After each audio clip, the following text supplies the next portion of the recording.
We are now joined by former BBC News producer and director of Newswatch, David Keighley. Thank you very much indeed, David. I'll ask your reaction to what we've found out in the last, well, half an hour or so. Huw Edwards has been named by his wife. I think, as with everyone, I'm just catching up on this. I think, as with everyone, and what I've heard of your discussion, a great mixture of feelings about it. Obviously, there is great sympathy for someone in mental distress, and I think it's very important that we keep in perspective too that nothing in terms of his behaviour has been proved or disproved as yet. The jury has to be still out in terms of what actually happened.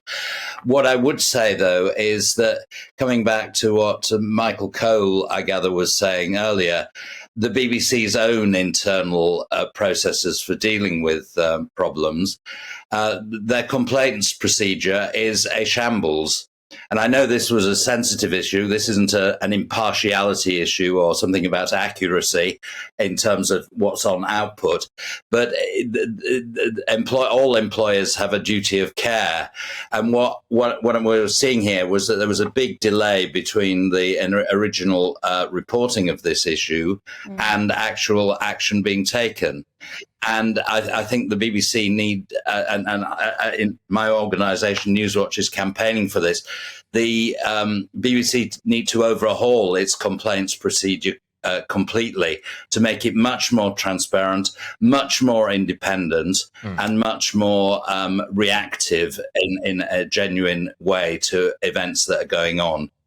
Yeah, no, indeed. And actually, it has been a morbidly fascinating lesson in the way that media in general operates. It started with The Sun, OK, tabloid press coming out, pushing its free speech, quite salacious allegation. That's the kind of stuff that gets put out there, right? It is unquestionably a news story, and it is unquestionably grabbing. So therefore, it becomes the leading news agenda of the day. Then the BBC kind of eats itself alive with it. It culminates in some BBC reporters then turning on Huw Edwards and basically saying he should reveal himself. And then now we end up with a situation where it sounds very much as though a chap is receiving very urgent, potentially anyway, life-saving care as an inpatient in a hospital. The police say no criminality. The BBC are doing their own internal investigation in all of this.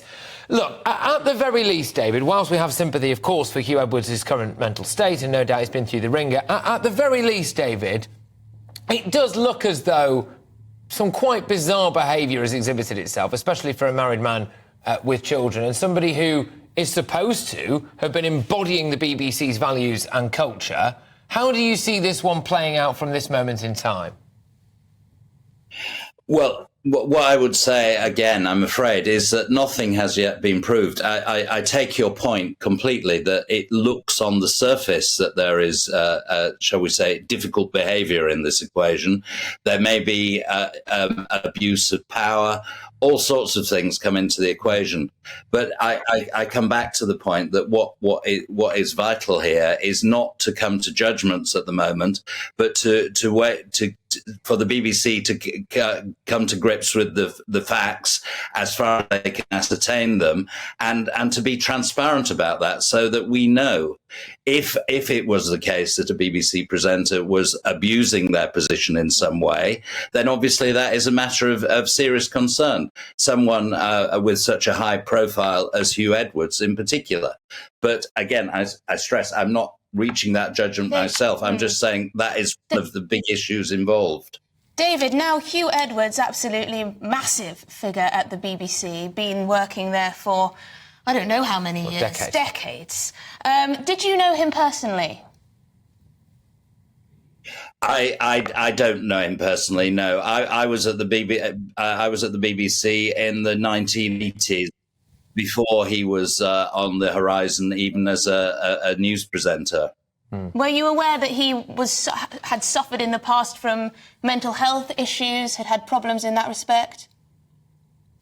I was, and in fact, I also, as well as being a trained news person, news exec, etc., I am a trained psychotherapist. So I'm particularly interested in the impact of, if you like, psychological issues on the media. And I noted he was depressed. you can see from what he's written about that and spoken about that he's been in distress for some time.